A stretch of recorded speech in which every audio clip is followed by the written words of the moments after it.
நம்மளுடைய சேனல் சப்ஸ்கிரைபராக இருந்து ரொம்பவே ஒரு திக் ஃப்ரெண்ட்ஸ்க்கு மேலே ஒரு வெல்விஷராக உருவானவங்க தான் இவங்க எல்லாருமே. அதுலேயும் அந்த பிங்க் கலர் ஷர்ட் ரொம்பவே நர்டட் பர்சன் அப்படின்னே கூட சொல்லலாம்.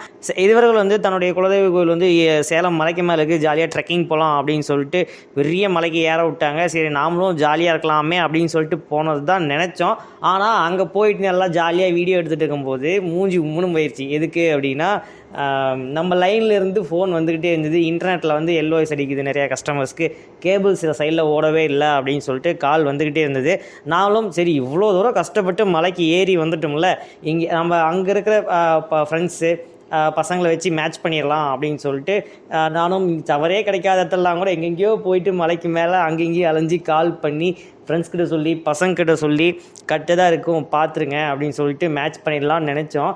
ஆனால் அவர்களும் அந்த லைனை ஃபுல்லாக தேடி இருக்கிறாங்க. ஒயர் மேலாப்லேயே தான் இருக்குது, கட்டி எங்கேயுமே ஆகவே இல்லை. என்னடா இது அப்படின்ட்டு ஆச்சரியமாக போச்சு. சரி அப்படின்ட்டு பதட்டமாகவே சீக்கிரம் போகலாம் அப்படின்னு சொல்லிட்டு நம்மளால் அங்கே இருக்கிறவங்களுக்கு ப்ரெஷர் இன்க்ரீஸ் ஆச்சு.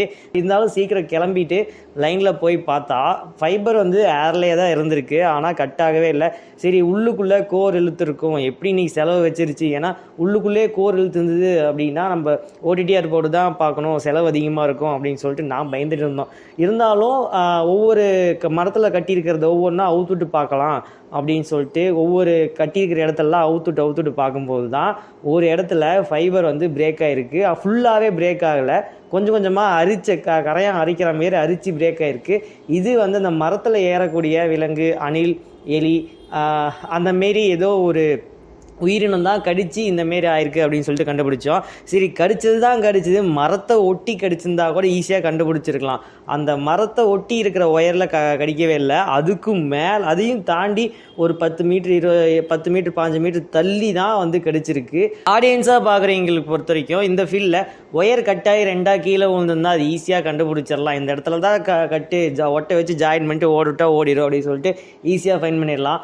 ஆனால் ஒயர் அந்த இடத்துலே மேலே இருக்குது, கட்டானதும் தெரியவே இல்லை. அதுக்கும் அந்த சைடில் கடிச்சிருக்கு, அணிலோ எலியோ ஏதோ ஒன்று வயல்வெளியில் இருக்கிற விலங்கு வந்து கடிச்சிருக்கு, கொஞ்சம் கொஞ்சமாக அரிச்சிருக்கு. அதாவது அந்த அரிச்சிருக்கிறத பார்த்தீங்கன்னா கோர் வரைக்குமே அரிச்சிருக்கு, இந்த 2 கோருமே, அதாவது கடைசி இது வரைக்குமே அரிச்சிருக்கு. அது நீங்கள் ஸ்க்ரீனில் பார்க்கலாம். இதை வந்து மற்ற இந்த ஃபீல்டில் இருக்கிற ஃப்ரெண்ட்ஸுக்கிட்ட வந்து ஷேர் பண்ணி புலம்பிட்டு இருந்தேன்.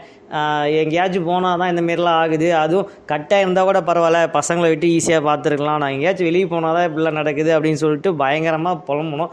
அவங்க நல்லா அட்வைஸ் பண்ணாங்க. வில்லேஜ் சைடில் இதெல்லாம் சகஜம்தான், இதெல்லாம் ஃபேஸ் பண்ணி தான் ஆகணும் அப்படின்னு சொல்லிட்டு சொன்னாங்க. வில்லேஜ் சைடில் பட்டிக்காட்டில் இன்டர்நெட் கொண்டு போகிறவங்களுக்கு என்னென்ன சிரமம் இருக்கும் அப்படின்னு சொல்லிட்டு உங்களுக்கு காமிக்கலாம் அப்படிங்கிறது தான் எங்களுடைய நோக்கமாக இருந்துச்சு. தொடர்ந்து இணைந்திருங்கள் அன்பு டிவியுடன்.